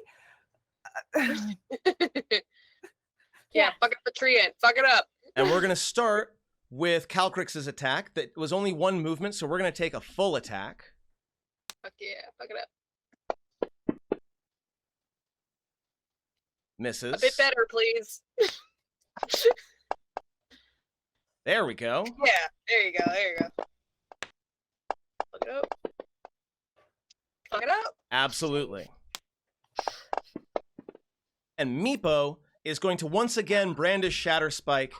And actually, I think we're going to use a spell here.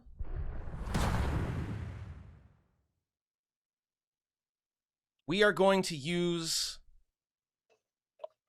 I think, Branding Smite. Yeah, that's a good one. No, we're just gonna do a regular smite. So we're gonna go ahead and take an attack. Meepo raises Shatter Spike over his head as Calcrix is sort of tearing into the bark of this tree, and despite being a very small creature, will take a mighty, mighty swing. Let's do that. Doesn't he have pack tactics? I believe he does. Yes, so he'll go ahead and take advantage as well. Kobold's gonna kobold. Like, Kobold Dragon Riders are a thing and are scary. Looks like he absolutely hits. And he's going to go ahead and expend a level 2 spell slot to deal some bonus damage. Dang. An extra 20 points of damage. This treant is now paying attention. it was kind of looking forward at the buildings it was trying to shatter, but it is now paying attention, and is at less than half HP. Hyacinth, you have a layer action. Yeah, I'm going to lather, rinse, repeat with sending the wife on animated tree number 2 with advantage. No problem. So Is that +4?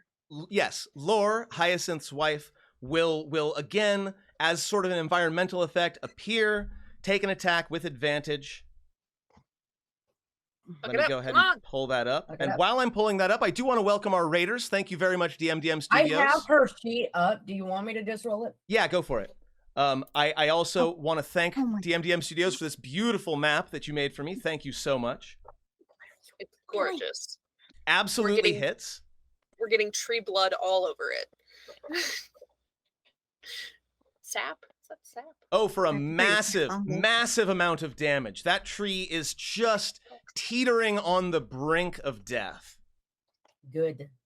Nice. Laura is scary, y'all. Archer number 2. Yes. Hits on the first one. Is it going to be the archer that takes it down? That's the question. I hope so. Is it going to be the rando archer that takes it down? Come on, fuck it up! No, not quite. Again, that partial damage resistance. That damage resistance is rough. Oh, It's very How rough. much health does this thing have? not cool.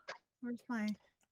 Tree ant number 2. 5, 10, Nope, 15. cannot move closer. Oh, it is can't move. frightened. It's frightened. Thank you very much. Yeah. Tree ant number 2 is frightened. Again, it wants to take a step forward, but it is unable to because it sees this massive flame creature created by Clarion's phantasmal killer and is physically unable to move forward. Don't forget about the fact that it has to roll the psychic damage. Yeah, at the end of its turn, it will definitely roll some psychic damage. Let's start by it's just gonna last time? It's gonna throw a rock at the projection that it sees. Its turn is before you, so it hasn't gotten a turn yet since you did it. Okay. It's gonna the first turn. It's gonna throw a rock at the phantasm that it sees, so the rock will sail harmlessly over the entire field of damage or the field of battle.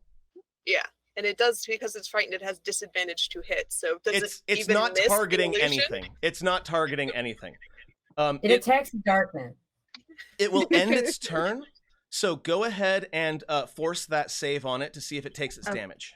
Okay. Hold on. Let me get to my... Get the spell. Yeah, gotta get back to that. So that was Phantasmal Killer. So I just do the regular save wisdom? Yes. Yeah, on it drag again? it onto the Just like I had done. Oh crap, hold on. It's gonna scrooch. Just scoochy. It absolutely yes. fails. It failed. It really keeps doing this one. All right. I'm gonna say with that failure, don't even roll the damage. It's 4d10, right?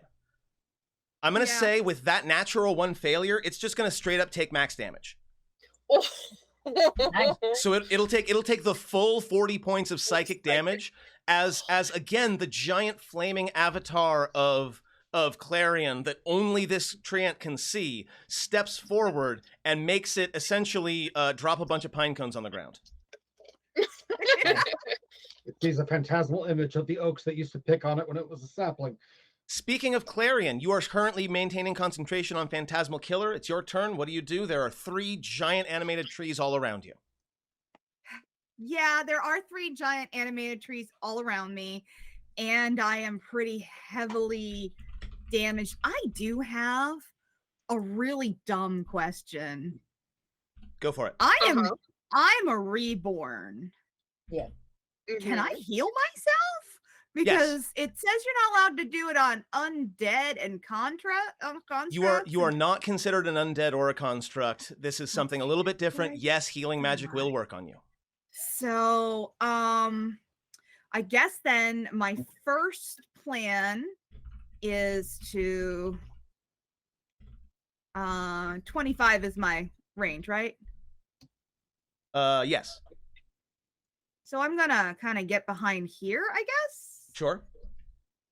Yep. Sort of duck behind so that I'm little barrier there. A little safer, sort of. And then I'm going to bonus action Bardic Inspire Hyacinth, I think. Ooh, Sounds good to me. Hyacinth, take that D10. ooh, I have a D10. And then since I am concentrating, hold on, let me. I am going to cure wounds myself. I would like to cast this as a level 4 spell. Okay. Do it. Oh, How nice. do I make that work in? So I believe you pick up the dice. You right click it an additional time until you get the number that you need for whatever level you're casting it at. So yeah, like- you should be doing a total of 4d8 plus 5 healing. So if you pick up the little heal next to the spell and then right click until you've got 4 of them. Okay, believe. so I do. Oh, that's not okay. That's no. Well, That's okay. I'm just gonna go ahead and roll an additional 3d8. I tried so hard, and it didn't really matter. So that brings you back to a very stable place. So you step back. Yes. What's thought your that might be healing fun. magic look like? Like, describe the spell to us a little bit.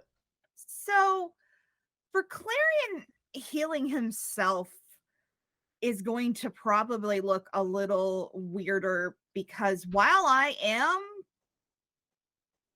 able to feel pain and do a bunch of stuff, I don't bleed quite the same way, and I just kind of look broken, and I start looking a lot less broken.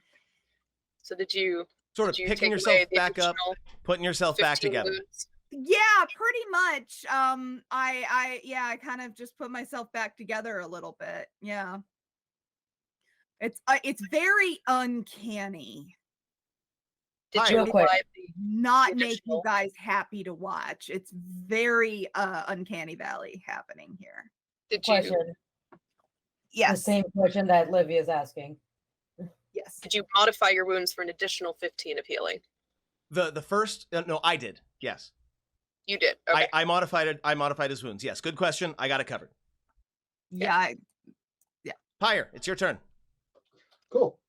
First things first, Pyre is going to be fairly cavalier with his stealth at this point. And he's just going to walk right up to the upper left corner of Treant 2. Yep. It's afraid. It doesn't. Treant 2 has absolutely no eyes for you. It is looking at nothing but the illusion that only it can see. Cool. I'm going to summon a wall of fire. Jesus. Starting from the square right beneath it's the middle of its square, and just going in a 60-foot line, in a long line heading straight north. So it's going to catch Treant 1 as well? Yes, that's the intent.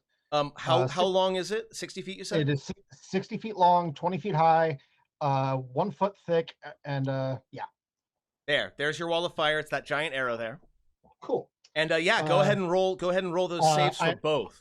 I am designating the far side for the damaged effect. Wait, how tall is it? 20. Okay. All right. Swoops isn't in danger. All right. So this mass of fire just erupts in a line directly from this Treant. It does succeed, however, I believe it still takes some damage, yeah? It's going to take damage, but And the second one does not succeed. Ooh,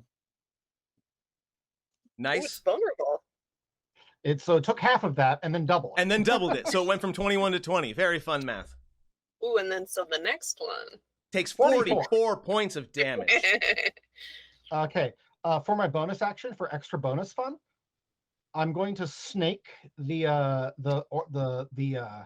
sphere down to being behind Treant 2. It can't go forward, and now the flaming sphere is directly behind it. Does the wall of fire cut off line of sight? No, it doesn't technically need line of sight on the illusion. It's not afraid of Clarion, it's afraid of the illusion. Okay. Yeah, and it's also in the space, so it's partially out of it, so it can probably see forward. Also, the Trent is taller than 20 feet tall, so it will still be able to see over the wall. I do believe you get to roll a dex save for the Trent when, yes. It does unfortunately succeed that, but go ahead and roll the half damage anyway. Yeah. Those two are not doing well at all. Also, this tree here is very on fire. Pyre has the biggest shit-eating grin on his face. How That nobody can see because he's invisible. are we averse to fire? Yeah. Well, no, he cast a spell. He's no longer hidden. He's no longer stealth. Lit the fuck up with this giant wall of fire silhouetting him from behind. Swoops has been sort of going around and trying to maintain as best he can all of the positions of the various enemies, but now there's a giant fuck-all wall of fire directly in front of him. What does he do? He's gonna get a little more that way. He's still 60 feet up, so he didn't even feel the heat on it, but he's not going to stick around to feel the heat on it. He's going to go there, take the dodge action, continue giving locations to Charlotte. Oh, I just realized something. Sorry, I couldn't have done the flame sphere because it's both it and the wall are concentration. So ignore the. Then I the 6 damage. Sure. Well, yeah, 6 plus damage. Cool. Can I change my my bonus action instead then? Yeah, what would your bonus action be instead? Oh, I would like to wild shape. What are you turning into? Oh, this is why I wanted to talk to you before the game, because there are just so many things. But for the sake of today, for the sake of being, of not just utterly cheesing this entirely, I'm going to turn into a giant elk. I am dropping a giant elk into the initiative. Mm-hmm. So we set it 17. And I'm going to set it at 17. And I am going to make it I have an armor class of. I do have an armor class of 16 in this shape. It is not a normal looking elk. It is a horrifying monstrosity of an elk. Scaled and it's a huge size, right? It's a huge size elk that is covered in draconic scales. Its antlers look more like horns. So each of its hooves ended like very cruel looking spikes. You look like a Kieran more than an elk. Yeah, more than that. Yeah, more like he's a World of Warcraft Druid. Nice. So treant number 1, it's actually treant number 1's turn. Rock and a flame place. Yeah, what is the additional damage for the wall if they start or end their turn near it? End their turn within 10 feet of it. It is going to attempt to walk through the wall of fire. Cool, it takes the damage. It's going to attempt to walk forward to get through this thing. It has its orders. And I believe it automatically fails its save if it does that. I think you still get to make the dex save. A creature takes the damage when it enters the wall on the first time on a turn it ends, or on the turn it ends its turn there. The other side of the wall deals no damage, but there's no save for it this time. It just straight up takes the damage. Just takes the damage. Yeah, go ahead and roll that damage. 1, 2, 3, 4.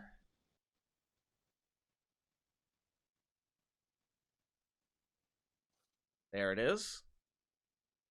God, it's not doing well at all. 32 damage. 32 points of damage. But there's a giant dragon elk thing now that's there. This Trent is now fully on fire. Yeah, it was a giant walking tree. It is now a giant walking tree that's also on fire. And it's going to turn around and it is going to make a multi-attack on Pyre. But I'm going to make the attack against the elk and not Pyre specifically. Yep. Oh, and there's a reaction when it makes the attack. When it makes the attack or when it hits? When it makes the attack. Okay, what's the reaction? Well, it takes 2d8 fire damage just because. Because of the druid you are? Yep. Go ahead and roll it. I think you should have that damage, yeah? Very nice. It took 14 damage for the pleasure of attacking me. It Alright, does alright. hit. Okay. Did it have? Okay, cool. It had disadvantage. It's no, it seems advantage. It dropped it. It 'Cause dropped to says 13 and got an 11. Okay, so it did. It would. Yeah, so it was operating at disadvantage. Okay, that's fine. Not sure why, but it's fine for now. Well, the 13, yeah, either would have hit. Cool. That will eat my temporary HP. I'll be 6 Yep, points yep, in. yep. Attack number 2 will also hit. All right, give me a moment. Oh, sorry. I rolled it. So, on fire, beginning to crumble, like branches are falling off of this thing. It turns around and takes 2 heavy swings at Pyre, the giant dragon elk thing. Takes the damage from the fire shield, so on even more fire. Mm-hmm. And that's its turn. It is not a happy Trent right now. It hasn't rolled. It hasn't rolled the damage on the second attack. It missed. Yeah, no, I got you twice. Okay, cool. At the end of its turn, I'm going to take a legendary action Okay, what's your action? to explosive runes, in a way that it should hit both 6 and Treant 1. Both. The 20-foot square? Explosive radius? I'm gonna say that the explosive rune is Radius. gonna have to center on one of the creatures, as opposed to randomly going off in the middle of nowhere, because there does have to be some sort of interaction there. But I will say that you can target Treant 1 without well, hold on, just making a quick pointer here. So if it's centered on Treant 1, it would catch Pyre, but it would also catch Treant 2 just barely in the corner. Okay. Yeah, I'm fine with that. Awesome. All right. I am also fine with that. Let's kill it. Yeah, for sure. Dexterity saving throw DC 15. I can't force it. Okay. For all of them. I got you. So yeah, as this thing steps through the wall of fire, it unwittingly steps on apparently basically a giant magical landmine, and an explosive burst of, I assume, fire is going to erupt from the ground. We knew plants were coming. Would have set the damage type to fire. Yeah. Absolutely. Fail. Plants would be coming. Fail. Both of them fail. Will a 16 succeed? Yes. 15 is the DC. So yeah. I have the giant elk has 1 more dexterity than me. So Go more. ahead and roll 5d8 for the damage. 2 more dexterity than me. And just go ahead and roll it once, since you don't actually have the spell on you. Yeah. 5d8, so 23 points of damage to the one that succeeded. Which was it's fire. It is. Well, it'll have the Yeah, so it would be 23. Yeah, it will 23. have, and also it will have to 11 and then double. No, they both failed. So it takes 46 points of damage. Okay. Trent 1 will crumble into a flaming bonfire. And as it does, hold on. Lovely. I got a thing. Yeah. As it does, animated tree 5 and 6, the ones that have been marching up, both revert in very inconvenient places to giant inanimate trees. So animated tree 5 is now off the combat tracker, as is animated tree 6. All right. I need to make now we have a tree right on our courtyard. I succeed. I will succeed my my concentration save. Nice. I was going to ask, does your giant elk form also get resistance to fire? Yes, it is a race feature. So you succeeded and you have resistance to fire, so you should take like 6 total from it. Cool. Yeah. Yeah. Archer 1. Take its ass. It's still sparkling. It is still sparkling. Manages to miss anyway. Try again. From it. Definitely hits that time. For almost max damage, but not quite. And the ballista. The ballista had better finish this thing. Here we go. Come on. The ballista does manage to hit. Come on. Fuck it up. And this time, again, this thing is already peppered with ballista bolts. It has at least, I think, 3 sticking out of it. And finally, this one splits it directly in the center of its trunk and like splits it like an axe, almost. Splits it open and it falls to the ground in 2 pieces. Animated tree number 2 is done for. Charlotte. Nice. Well, I just lost all of the targets. Sorry, not sorry. All right, and how bad? That's the one that's freaking out already. Okay. Charlotte's gonna making her way around these now normal trees. Gonna Making my way downtown, walking past. gonna spend her whole movement going over there. She's telling Swoops to keep up. As she walks past Clarion, she's just gonna. Did you hear that explosion? I heard that explosion. I think this is going great. Just keeps jauntily walking off. Working and working on. Animated tree number 3 is going to walk through the barracks. sort of ragged remnants of the barracks. I'm going to consider it difficult terrain, but like as it walks through, it simply smashes everything in its way, essentially leveling the building as it goes through. So 10, 20, 30. So it We've all had. stomps through it.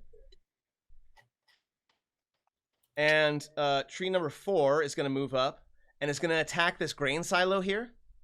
No, not the food. I'm just going to assume he hits because it's a building. I mean, it still has he still has an AC of like 10. I mean, the building, suddenly magically. Wait, hold on, wait. If I'm- I remember correctly, stone has an AC of like 17. It's going to smash a bit of the roof in. Not enough to really it's definitely something that's going to need to be repaired, but not enough to like completely destroy it. So it's going to like tear shingles off the roof, and Archer 2 kind of has to duck as bits of mortar and shingles sort of fly overhead. Treant Silo has like 370 hit points. It should be fine. Treant 3 is going to turn around and engage with Calcrix, who is small compared to the Trent. Like it's almost like a person and a dog, I guess, is about the right size comparison. And it's gonna A large dog, but yeah. and it's gonna swing down with its slam attack on Calcrix. It will hit.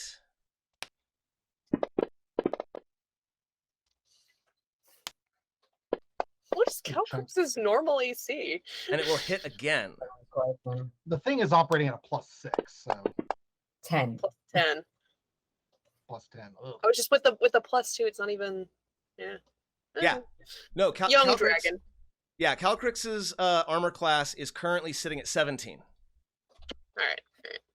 So it turns around and it takes 2 like big sort of haymaker swings, one of which connects on Calcrix's side, making her kind of huff out a breath of frost, and the second is an uppercut that takes it right under the jaw.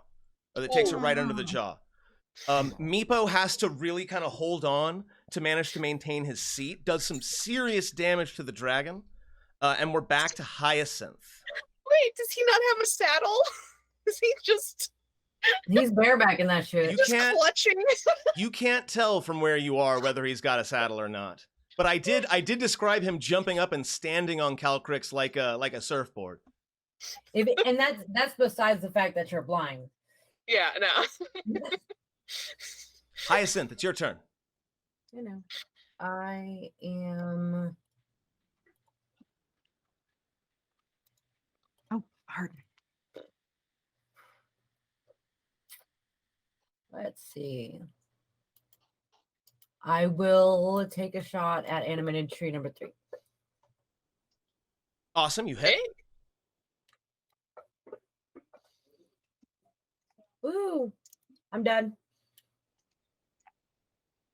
Calcrix is not going to be able to recharge that breath weapon, which is too bad. That would have been really nice. Come on, girl. We'll go ahead and start with Meepo, who will take a full attack.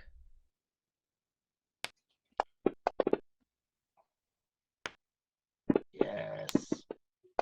Yes. And because it's a slashing weapon, it's not resisting any of this. Yeah. Fuck it the fuck up. Fuck it the fuck up. We're gonna spend another level 1 spell slot to go ahead and smite for an extra 7, and Meepo will once again put 2d8 plus paladin level, so 17 again, temporary HP on Calcrix. Nice. Nice. Glory Paladins, baby. Very, very nice. And that is Trent 3, so we're going to put that extra damage on there. It was 7. And now Calcrix will make her full attack. Come on, Calcrix. You're an ice dragon. You hunt things. Fucking kill it.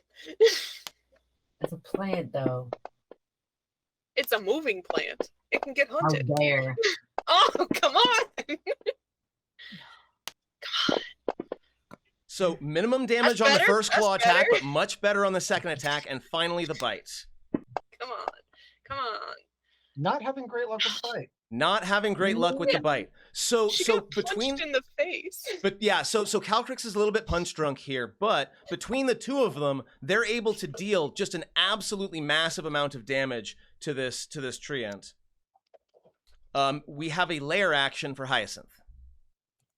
Yes. The treant number 3 is just within range, so Lore will take to the field again. Go ahead and make that attack. Oof. Oh. These things happen. Don't mind this. Natural ones happen, no worries. Yep. Archer number 2 here sees these 2 trees bearing down on her, but she also sees the absolute shambles that Trent 3 is currently in. So she's going to use Archer's Eye, which is a bonus action that allows her to add 1d10 to her next damage roll, attack or damage roll with a longbow. We're going to take an attack. It will hit, and we're going to go ahead and add that d10 damage. Come on, fuck it up.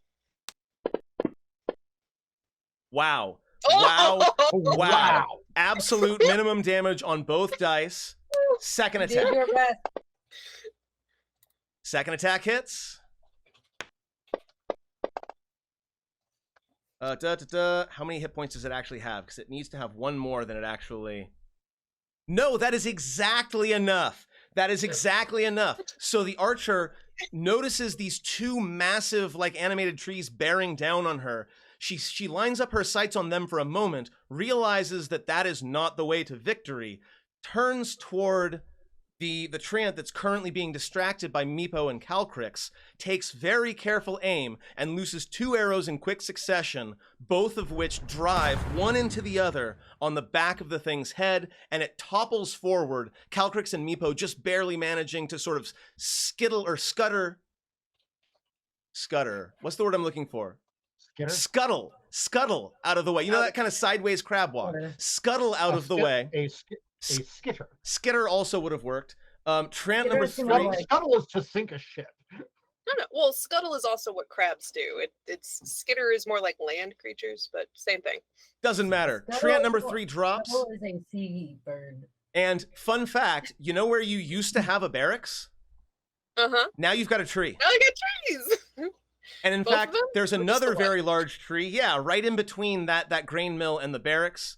Because when the treant dies, both of them revert back to ordinary trees. We're almost done here. Treant number 2 is starting its turn in the middle of the fire.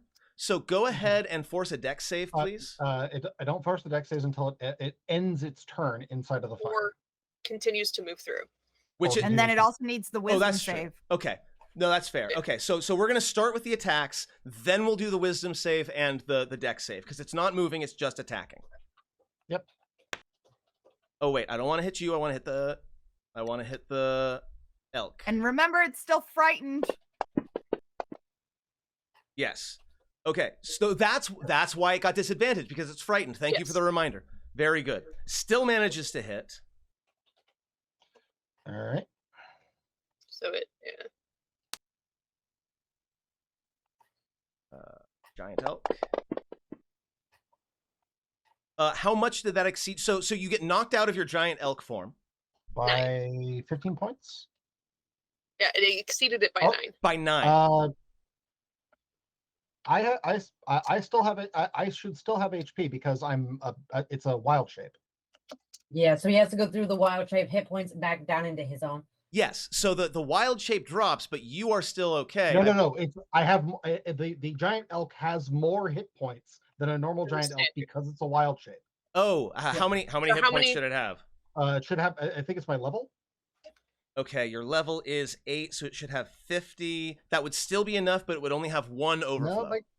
No, my count is 47, sir. So Including the 15? it says it exceeded your hit points by 9. Yeah, You would be adding 8 to its HP. to its base. Plus but I 8 minus only- 9 is still minus 1. Okay, sure. I turn back into me. But it's gonna take some fire damage. but for it's gonna trouble. take so much fire damage for its trouble. And if that doesn't kill it, Yes, we have so much damage happening to this thing.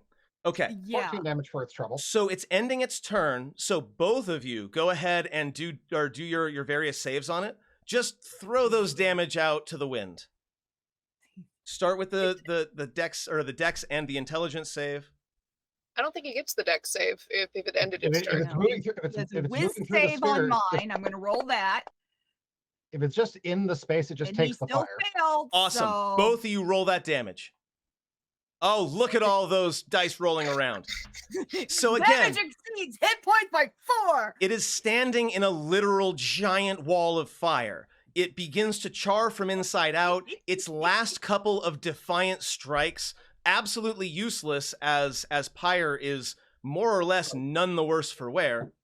Like Pyre turns back into an elk and just like rubs his jaw from where the train hit the elk and goes, eh. And with that, friends, we are out of combat.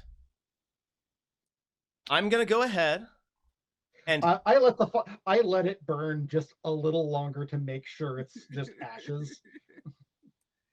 no problem. Absolutely. So what we're going to do now, because we've been doing this for 2 hours, 20 minutes, actually really good timing, we're going to take a 10-minute break. And when we come back, there is going to be some more combat.